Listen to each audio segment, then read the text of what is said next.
కాకినాడ జిల్లా ఏవీ నగరం పరిసర ప్రాంతాల్లో ఒక్కసారిగా భయాందోళన వాతావరణం నెలకొంది. స్థానిక పరిశ్రమకు చెందిన స్పిరిట్ ట్యాంకర్ తాగునీరు ప్రవహించే కాలువలో బోల్తా పడటంతో స్పిరిట్ మొత్తం నీటిలో కలిసిపోయిన పరిస్థితి ఏర్పడింది.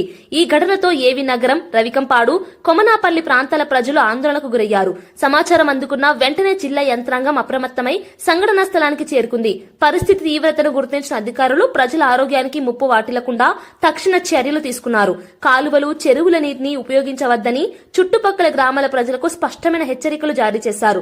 పరిస్థితి పూర్తిగా చక్కబడే వరకు ప్రత్యామ్నాయంగా ట్యాంకర్ల ద్వారా తాగునీరు సరఫరా చేయడానికి ఏర్పాట్లు చేస్తున్నట్లు అధికారులు చెప్పారు.